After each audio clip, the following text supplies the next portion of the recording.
Stephen Terry. Great to have you on the show, Stephen. Thank you, James. Looking forward to this because I love your food. It's traditional, it's rustic, but with a little twist. Absolutely, yeah. So what's on the menu today, then? Well, we've got the duck hash, which is basically these confit legs, which have been confit in their own fat for, you know, sort of 5 or 6 hours. So low this is temperature. a salad of sort of like a hash brownie It's sort of thing, like yeah? it's great sort of comfort food, good for a hangover. You know, I always think Tabasco and Worcester sauce are good sort of hangover cures.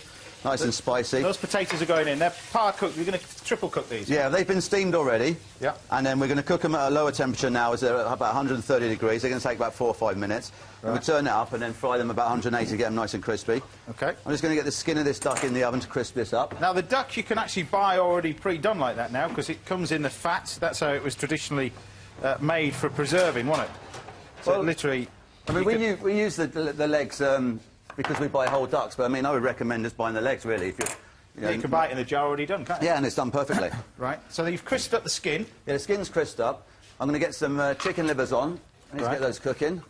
They're going to go in, and then we're going to get some onion on as well in this pan here. Because there's a lot. There's a few elements in it. You know, you've got the onion, the livers, and we've got the skin going in. Yeah. Those in there. Now, looking back at your career, you're one chef that's kind of done the rounds, been there, seen it, done it. Because, you know, when I was training in London, you were hugely well known particularly in London, and then you moved out of London, and then come back again. Yeah, I mean, yeah, I went away for a little bit. There's a sink in the back there if you want to wash your hands. Thank you. There you go. Yeah, I did a stint up in Scotland with Nick Nairn. Yeah. I went to France. Did a lot of work in sort of stages in America, been in Australia. Yeah. Yeah, mostly in London. London was sort of like for a good 15 years. And, you know, the Canteen, Coast, you know, worked with, you know, Marco Pierre White early on in his career, which is very exciting and a real privilege. And very hard work as well. But Coast was big for you as well, wasn't it, really? Yeah, Coast. You went there twice, was it? Yeah, I set it up for Oliver Peyton. So that was set up, and it was very sort of, it was sort of quite groundbreaking, really, because it was, I'd made a conscious decision after working in Michelin-starred restaurants for the majority of my career. I made a sort of decision I didn't want to be in the garden. I didn't want to sort of be sort of under the pressure of stars and things like that. So that was a big thing at the time. I remember I was only a young comic, so obviously I'm half the age of Stephen. I was doing stage. You don't look it, though. No. Hey, listen, my paper round was massive. I was working in, I was doing stage in Alice Little's on 5th Street, and on my break, which was about 20 minutes, I ran round purposely just to read the menu at Coast, because it was such a talked about... So it was you, was it? It was me, yeah, peeking through the window, waving at you. It was such a creative, unusual menu. I remember there was foie gras with sweet corn, maple syrup and green beans was one of them. Yeah. You know, so there was some really cutting-edge things going on then, so, you know, I was well aware of Stephen's work, you know, well before any of it. But it was you know, you were leading, really, the food trend back then, because it was almost like a big food revolution then, wasn't it, really? It was, yeah. It's just using taking inspiration from Italy, for me, was a big thing. I remember thinking, you know, as alternative to in dishes of just using potatoes, and I sort of discovered, you know, using polenta and risotto and gnocchi and things like that, sort of taught myself how to use that, which, you know, is great. It just makes a change to dishes as opposed to sort of like having to put a spud and everything. Yeah. But I had some great chefs working with me as well. You know, it's all about team effort and a great facility. The kitchen was beautiful. It was just a great opportunity. Great design. I mean, Mark Newson, is an iconic sort of designer. He designed the restaurant. That was groundbreaking. So it was just an element of it all coming together, and it was very well received by everybody, really. Because obviously Jason as well worked underneath you. Yeah, Jason Atherton, Hal Jones, you know, people have gone on to, you know, such greatness, all passed through my kitchen. Dan Leppard, great, you know, master baker. Yeah. He was a pastry chef for a while, you know, great friends, and I've been ever since, you know, it's just absolutely fantastic. And then you're now in Wales, so tell us about this then. Your place in Wales, because you've had it, what, 6 years? 6 years, just 6 years last Saturday. Yeah. And, yeah, started life as a country pub. We've now added 8 rooms, luxury rooms. They've been awarded 5-star by Visit Wales. Huge investment, but, you know, again, it's all about a team effort. It's just... Did you yearn for the country when you were in London? Is that what always drew you out there? Always. I grew up in the country, in Bedfordshire, and it was always a desire to sort of end up back in the country. I never ever saw myself sort of staying in the city. It was just always there. I had a lecturer at college who just sort of insisted that to go to London was the only thing to do, really. Yeah. And I followed that advice. Well, it was really back then, wasn't it, really? Absolutely. I remember writing about 40 letters from college, applying for a job, and every one I got back, apart from one, was saying, no, not enough experience. I was like, well, obviously I'm writing from college. Unfortunately, I got a job in a restaurant in Chelsea with a chef who'd previously been to my college, and it went from there, really, and it was a great opportunity. So what are we cooking in here, then? Right, I've put the liver in there, I've got the skin in there, I'm going to put a little bit of Tabasco and Worcester sauce in there. Right. And also going to get these potatoes in. I've got the onions ready to go. I've turned the fryer up, so they'll only want a couple of seconds. Get those back in. So this is the hash bit, is it? Yeah. I take it? I'll get some of this onion in. How do you know when the liver's cooked?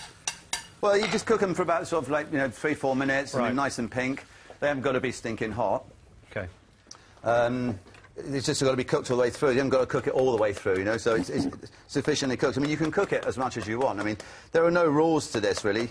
I mean, how much Tabasco, how spicy do you like it, really? I mean, hopefully quite spicy, because I've got quite a bit in there. That's why you're talking to me. The salad here, we've got the pomegranate going in, we've got the celeriac, I've got parsley, I've got the little radishes, which are so easy to grow at home, by the way, grow these.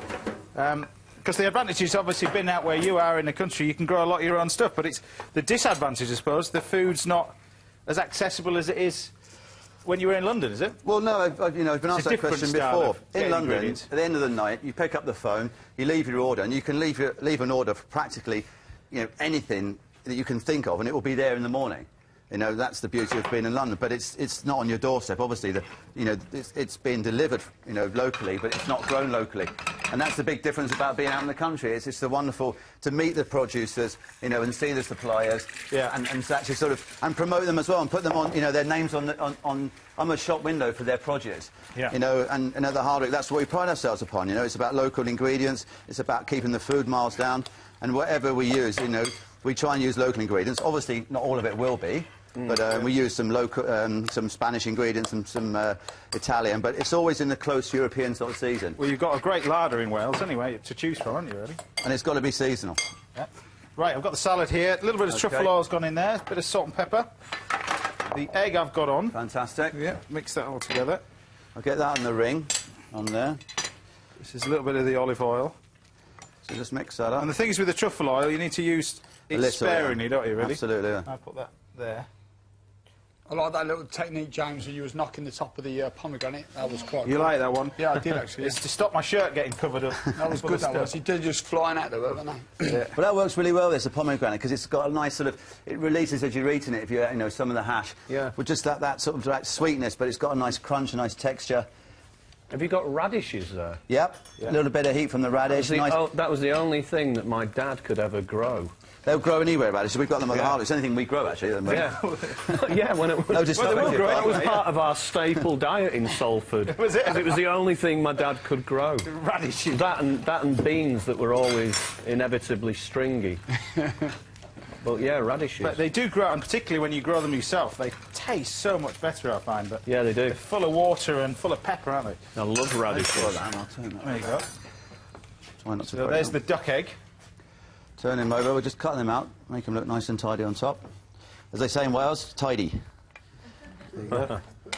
They say that everywhere else other than Wales as well.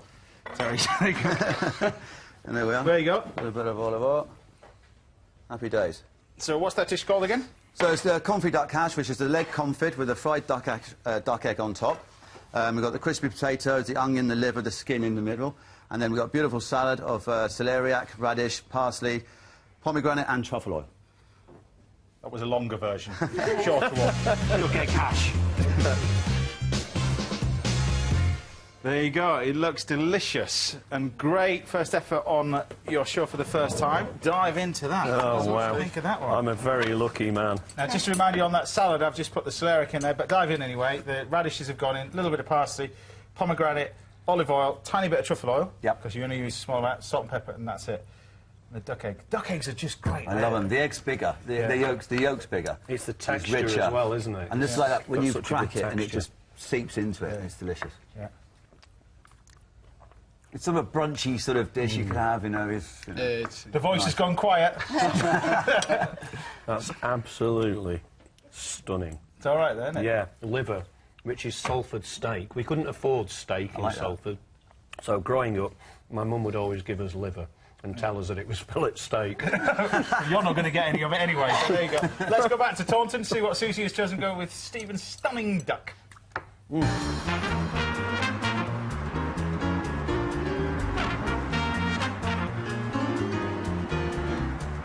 Stephen, duck is one of those marvellous ingredients that can go well with white or red wine, as long as you pick the right styles. And if I was just having the duck confit hash on its own, I think I'd go for a juicy red, like this Pinot Noir from New Zealand. A really good partner.